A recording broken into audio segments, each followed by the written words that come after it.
Hello students, हमारा आज का टॉपिक है जसवंत सिंह और उत्तराधिकार के युद्ध में उनकी भूमिका। जैसे कि आपको पहले लेक्चर्स में मैंने बताया कि ये राजस्थान हिस्ट्री का चैप्टर है और काफी इम्पोर्टेंट चैप्टर है।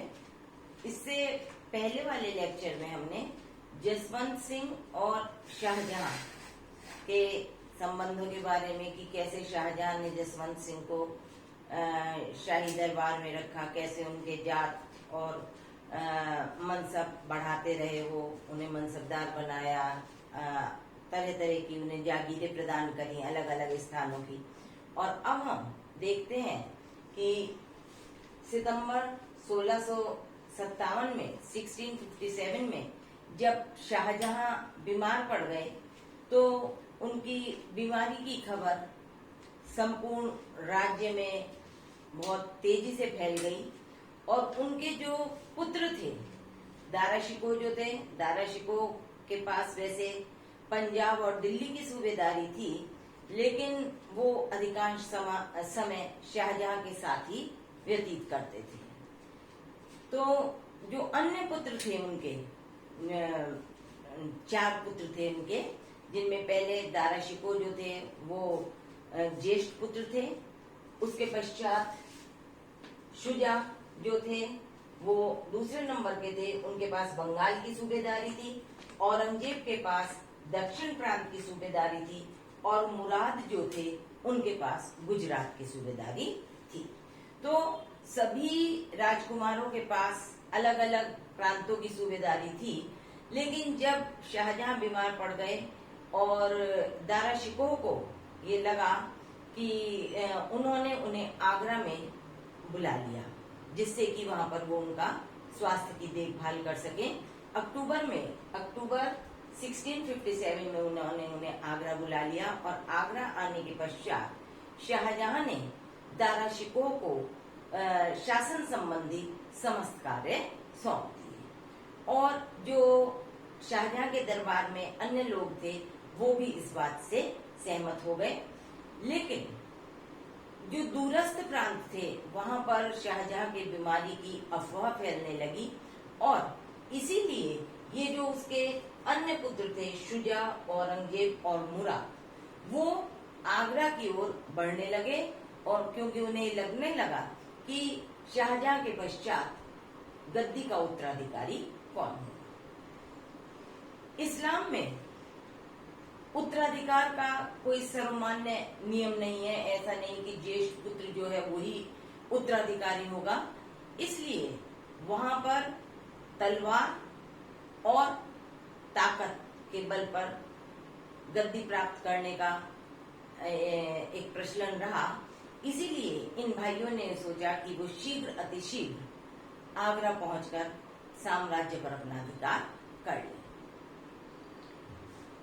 दारा शिकोह को जब ये पता चला कि ये लोग आगरा की तरफ आ रहे हैं तो सबसे पहले उसने बंगाल प्रांत में शुजा, जो उसका भाई सूबेदार था, उसे आगरा आने के मार्ग पर रोकने का प्रयास किया। इसके लिए कि उसे आगरा आने से रोकना जरूरी था, क्योंकि उसे ये आभास हो गया था कि इसका, क्योंकि वो लोग ये दिखाने के लिए बता रहे थे कि वो पिता को देखने की दृष्टि से वहां आ रहे हैं, पिता के अस्वस्थ होने की उन्हें खबर मिली इसलिए आ रहे हैं।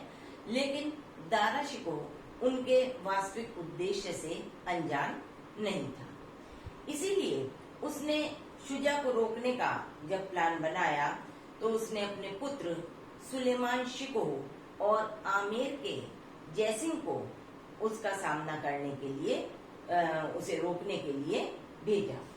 और यहाँ पर हमने लिखा है कि 14 फरवरी 1658 को बहादुरपुर में इन लोगों ने, जो शाही सेना थी, उन्होंने शुजा को परास्त किया और शुजा वापस बंगाल की तरफ चल दिया।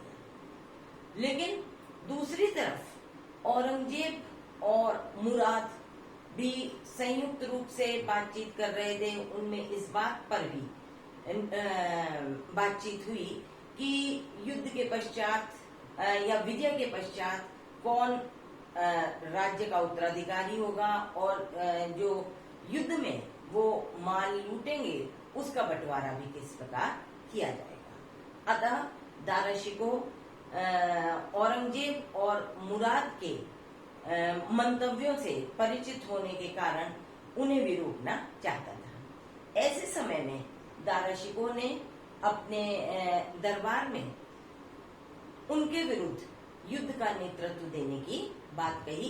तब कोई तैयार नहीं हुआ।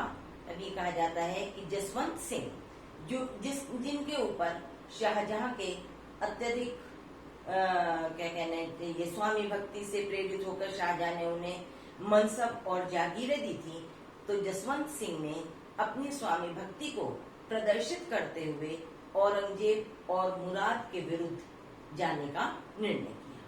तब दारा शिकोह ने उन्हें सेना की कमान संभलवाई और औरंगजेब और मुराद के विरुद्ध वे 18 दिसंबर 1657 को आगरा से रवाना हुए और साथ ही साथ उन्हें न केवल युद्ध की कमान सौंपी बल्कि उन्हें 7000 जात और 7000 सवार का मनसबदार बनाया और साथ ही साथ उन्हें मालवा की सूबेदारी भी प्रदान करी। मालवा की सूबेदारी मिलने के बाद जब जसवंत सिंह मालवा की तरफ बढ़े तो उनकी योजना का पता मुराद और औरंगजेब को लग गया, क्योंकि उनका उद्देश्य ये था कि वो उज्जैन पहुंचकर इन लोगों की सेना को परास्त करें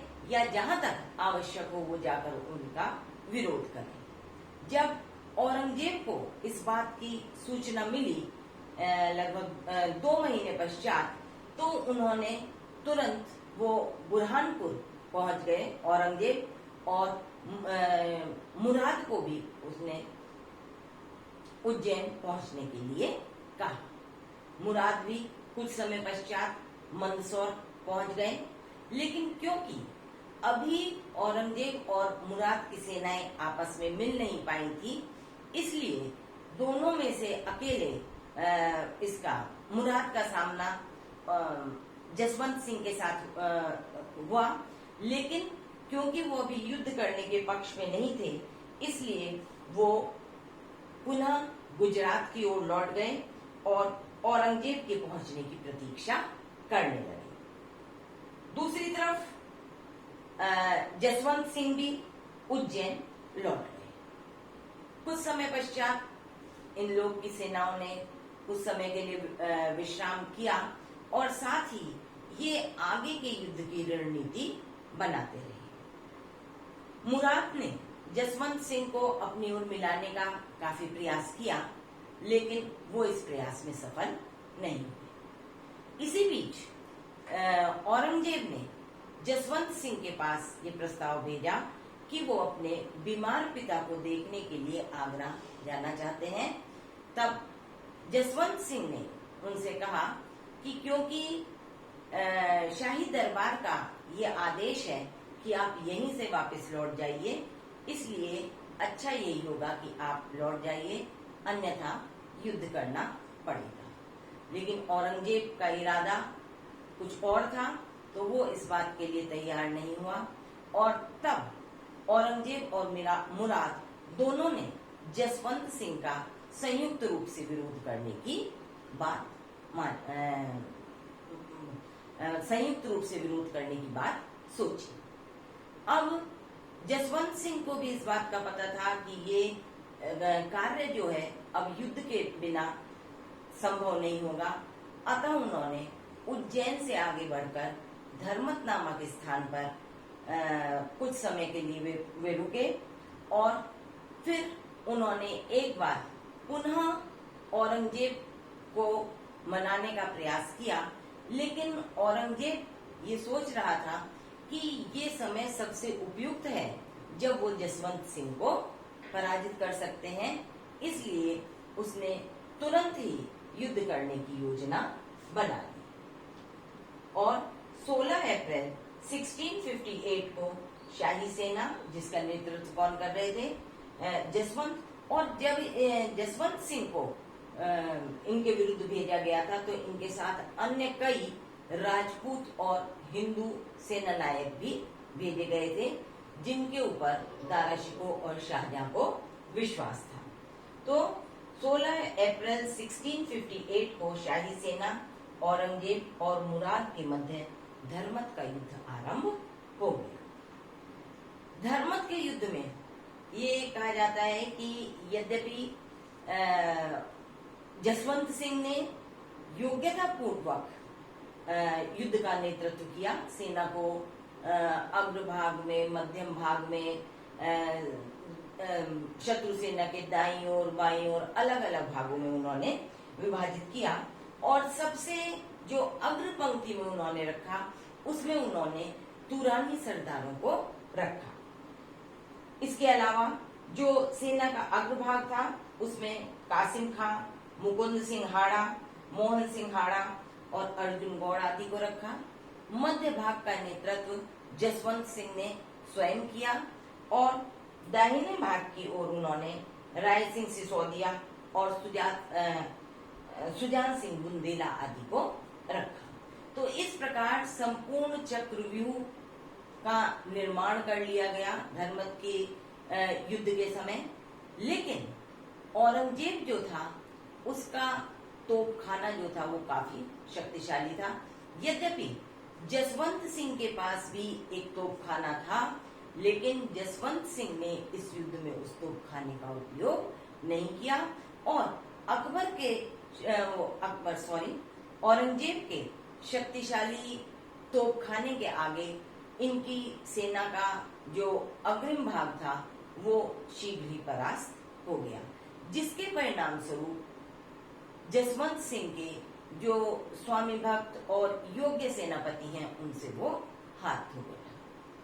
तत्पश्चात राजपूत सेना ने प्रतिरोध में तोपखाने के आगे की ओर बढ़कर उनका विरोध किया और ये कहा जाता है कि कुछ समय के लिए तो औरंगजेब के तोपखाने का प्रभाव कम हो गया और उसके तोपखाने के मुर्शिद कुली खां की भी मृत्यु हो गई। लेकिन औरंगजेब लगातार आगे की ओर बढ़ता रहा और जसवंत सिंह की सेना के अन्य भागों पर वो उसकी सेना वार करती गई, जिसका परिणाम ये हुआ।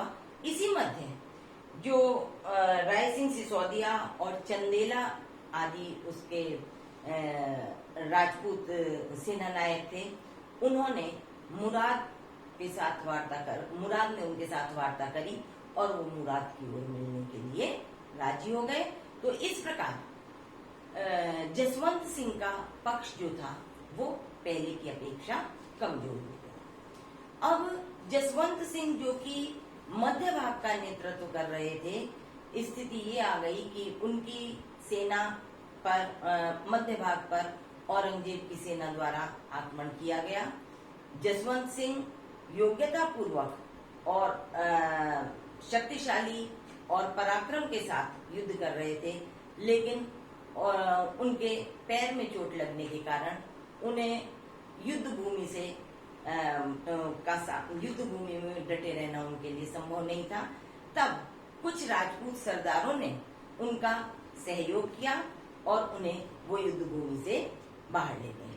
और जसवंत सिंह की सेना में जो मुख्य हथियार था वो उनकी अश्व सेना थी, जिससे वो उसका सामना कर रहे थे। लेकिन औरंगजेब की तोपों के सामने अब वो कार्य नहीं कर पा रही थी।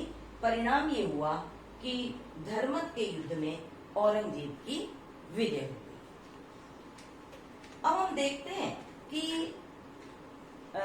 औरंगजेब की विजय, क्योंकि उसे दक्षिण की सूबेदारी का अच्छा अनुभव था, उसके पास योग्य सेनानायक वगैरह भी थे, लेकिन जसवंत सिंह की पराजय में महत्वपूर्ण कारक कौन से रहे जिसके कारण धर्मत के युद्ध में उनकी पराजय हुई?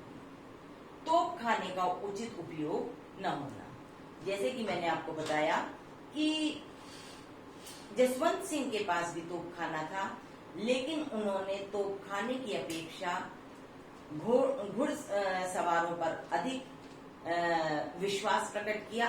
और यदुनाथ सरकार ने बल्कि ये कहा है कि इस युद्ध में तोप और बारूद के प्रयोग के आगे अश्व जो थे वो कमजोर पड़ गए, और इसीलिए अकबर औरंगजेब जो थे उनकी विजय हुई इस युद्ध में, और जसवंत सिंह परास्त हुए।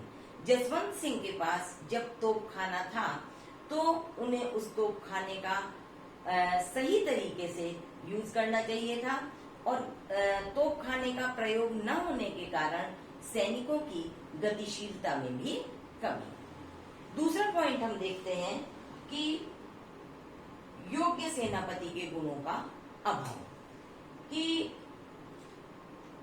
जसवंत सिंह जो थे उन्होंने शाहजहां के समय में जितने भी युद्धों में अभियान किया, जितने युद्धों में वो गए, उसमें उनके पास स्वतंत्र उत्तरदायित्व युद्ध का नहीं था। तो उन्हें युद्ध का उतना अनुभव नहीं था, ना वो इतने कुशल सेनानायक थे।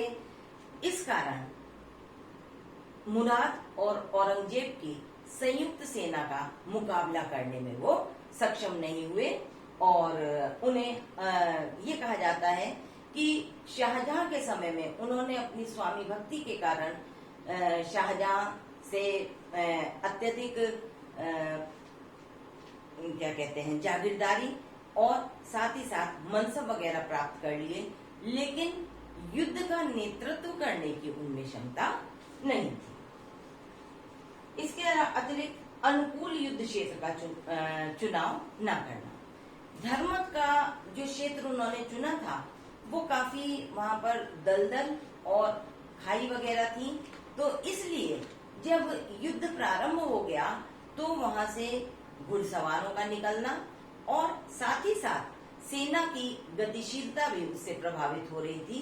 तो धर्मत के युद्ध के स्थान का चुनाव सही न होना भी जसवंत सिंह की हार का एक कारण रहा। इसके अतिरिक्त राजपूतों में संगठन और एकता का अभाव। यद्यपि राजपूत अपने वीर, अपने शौर्य, अपने बलिदान, अपने समर्पण के लिए जाने जाते थे, लेकिन इस समय जो जसवंत सिंह के साथ सेनापति थे, उनमें जो योग्य सेनापति थे वो प्रारंभ में ही औरंगजेब के तोपखाने के आगे उसका सामना न कर सके और वो वीरगति को प्राप्त हुए। और ये जो सिसोदिया और बुंदेला आदि थे, इन्होंने जसवंत सिंह के साथ स्वामी भक्ति न दिखाते हुए मुराद के साथ जाने का निर्णय कर लिया।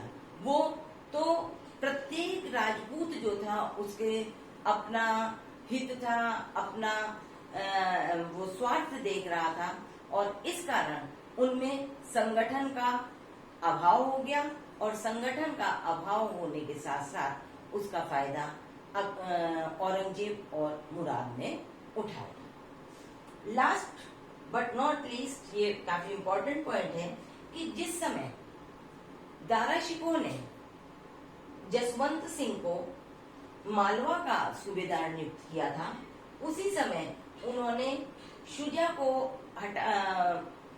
उसे मुराद की जगह कासिम खां को गुजरात का सूबेदार नियुक्त कर दिया था।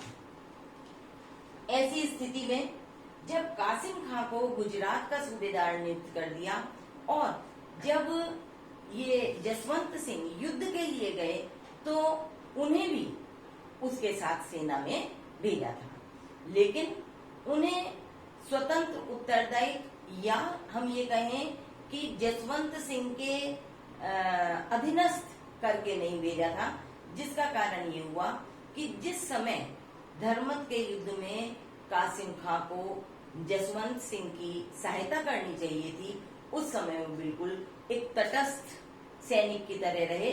और जब ये लगने लगा कि जसवंत सिंह की धर्मत के युद्ध में पराजय हो जाएगी, तो वो युद्ध भूमि छोड़ के भागने के लिए तैयार हो गए। तो कासिम खां का जो व्यवहार था, कासिम खां का जो आचरण था, वो भी मानसिंह की पराजय का एक कारण सिद्ध हुई। तो ये हमने देखा कि उत्तराधिकार के संघर्ष में जसवंत सिंह की भूमिका का, लेकिन ये उत्तराधिकार का संघर्ष अभी पूर्ण नहीं हुआ है। अभी केवल इसमें धर्मत का युद्ध हुआ है। अभी आगे कई युद्ध होंगे जिनके माध्यम से औरंगजेब और मुराद तथा शुजा की सेनाएं आगरा तक पहुंचेंगी। तो वो हम अपने नेक्स्ट लेक्चर में देखेंगे। जसवंत सिंह की धर्मत के युद्ध में जो भूमिका रही उसके बारे में हमने चर्चा करी। और लेकिन ये जो लेक्चर है जसवंत सिंह और उत्तराधिकार का संघर्ष, इसका पार्ट 2 अभी कंटिन्यू रहेगा। Thank you.